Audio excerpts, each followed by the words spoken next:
everybody. Happy Talking Tuesday. Forgive my very casual appearance.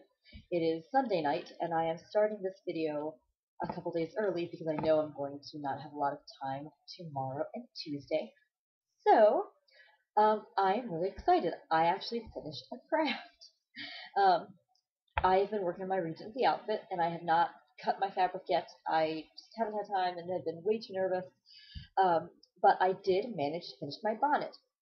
I had a really crappy trial bonnet that I did, and then luck would have it, one of my neighbors is a great thrift store shopper, and she found the perfect template bonnet, for lack of a better phrase. It was in the exact right shape.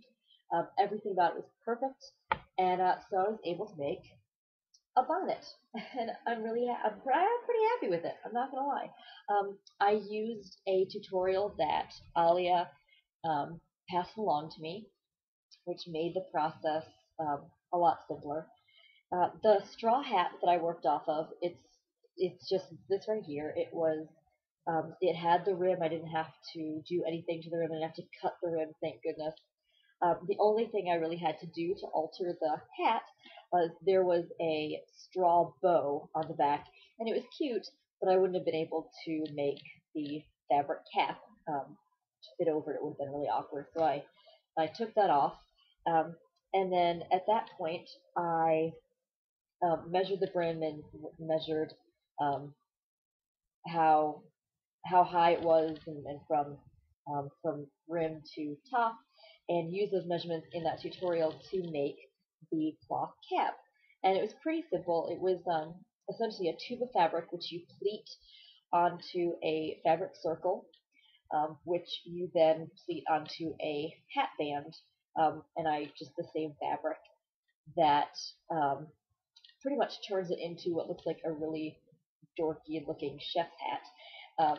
And that fits around the brim, that fits around the cap of the hat. And I stitched it all down by hand. I didn't want to even try to fit this in my sewing machine, don't want to break it.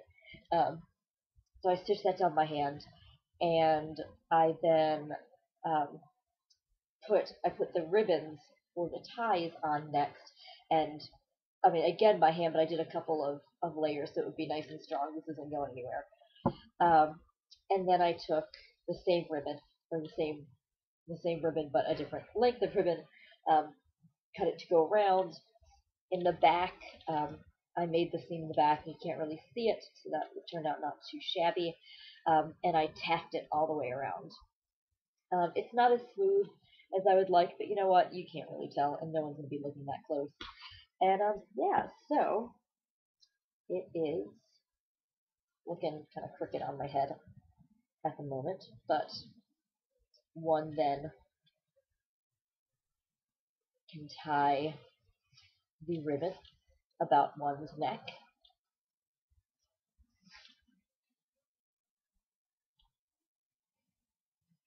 A little better. Okay.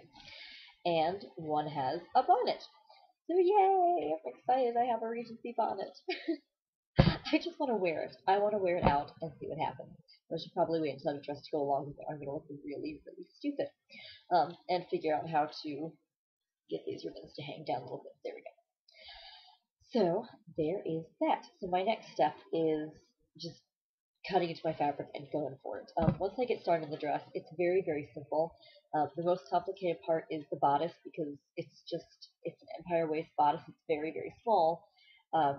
If you saw my mock-up last week, it's not much going on, and then the rest is the skirt. The most complicated part is going to be putting the buttons in the back and lining everything up properly, but that's probably won't take me a ridiculously long time. I just really want it to be perfect. I really want it to look nice, especially because it sounds like a couple of people who are coming to my birthday party are in fact making Regency outfits to wear, even though I said that was not a necessity. But it sounds like at least 3 of us, maybe 4 of us, will actually be in costumes. It's really exciting. So I feel like I need to have a good one. That's kind of important. So, yay! So that is my next step, and I probably won't have that done by Tuesday. That's why I wanted to film this now, and anything extra I do, I will add on. Otherwise, I would like to make, to go along with it, a bag, and there's a name for it, and I wish that I could remember the name. I know that Alia will know the name for it. It's like a little simple gathered bag, a reticule. A reticule, I think it's called a reticule. Um, and that'll be handy because it's period appropriate, and you would never know if I keep a cell phone in there, a camera in there. You won't see them, so I can pop them out if I need them, and otherwise they'll be hidden, and they will not ruin the effect. I do need to figure out what I'm going to wear for shoes, um, and yeah, so that's my next thing, I suppose, is making the dress, um, figuring out what kind of fabric I want to make the reticule from, if I'm going to have time to make one, and finding some shoes, maybe just like some simple slip-on shoes. We'll see. Suggestions are welcome. So, if I have anything else to show for Tuesday, I will post them. Um, I will record them then. Otherwise, I hope you have a fabulous week. Probably will not have a video next week. I'm going to New York with my family. So until next time, adieu, auf Wiedersehen, bye, French, whatever. Bye. I did in fact have one last thing to show, or one last set of things to show. I'm working on a set of ATCs, art trading cards, for a swap. I think I mentioned this a couple of episodes, wherever these are, ago. And they are for the theme of Order of Phoenix. And my swap partner is a big fan of Dumbledore, Ron, and Dobby. So I tried to work that in, and I also just looked at what were some of my favorite parts of Order of the Phoenix. Um, and so this is what I've come up with so far. I may make two more cards, and I know what I want to make them of. I'm just running out of time, because I think that I really need to send this out, probably early next week for sure. So the first one I have here is Dolores Jane Umbridge, official Hogwarts High Inquisitor. I just saw the seal for the Ministry of Magic, and I liked it, and I wanted to draw it. Also, I was kind of desperate for ideas of things to draw, so I did this. And of course, her name is signed in pink, and I modeled her signature after the one that is in the book, with just a few minor changes because that's how it turned out. I really like this in black and white. I'm not sure how I like it in colors. I don't have a lot of colored pencils. I don't have very nice colored pencils, so I have a very limited selection of colors. But it's Umbridge's quill pen, with which she makes Harry write "I must not tell lies" over and over and over again as it carves into his skin. So there's blood-colored ink, and I made the quill purple mainly because, although you can't tell, the background is pink, and I thought it should be pink like her office. And I didn't want to make the quill pen pink too. And then I looked at a picture of the quill they used in the film, and it's kind of like a dark violet color. So that one. I made a visitor card for St. Mungo's, for when Mr. Weasley is attacked by Nagini, and everyone goes to visit.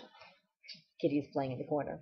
So there's the emblem for St. Mungo's in the middle, the name of the hospital, and this is a visitor card, and lime green in the background because the Meta-Witch's robes are green, lime green.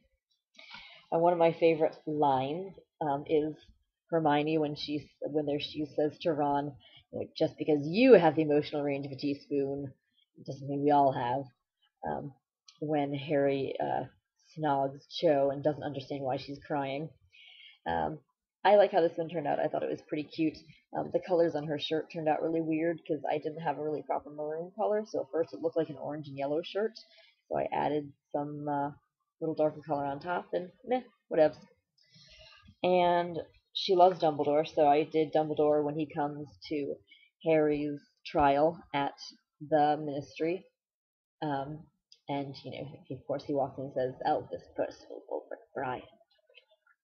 And so there is Dumbledore, still half in glasses. And she likes Ron, and the part that I always think of with Ron in Order of the Phoenix is when they're in the Ministry of Magic towards the end, and they're running away from the Death Eaters, and he's attacked and acting stupid because he's been attacked, and they pass by the brains, and he says, "Accio brain," and he gets attacked by the brain tentacles. So yeah, I was pretty excited with how my brain turned out. Not gonna lie, brains are weird. So yes, that's what I did. And yeah, that's all I have. I have one other one that has not been colored yet, so it's sitting over there getting ready to be colored. And I need to actually put together. It's supposed to be an ATC book, so I need to do that, and I bought the materials to do that today. I don't know how it's going to turn out. I'm keeping my fingers crossed, but whatever. It will hopefully be fine. So that's all for me. Hope you're having a good week, and I'll see you back in about 2 weeks. Bye. Happy Easter to those of you who celebrate. Happy Passover to all those of you who celebrate Passover, and to the rest of you, much love in crafting. Bye.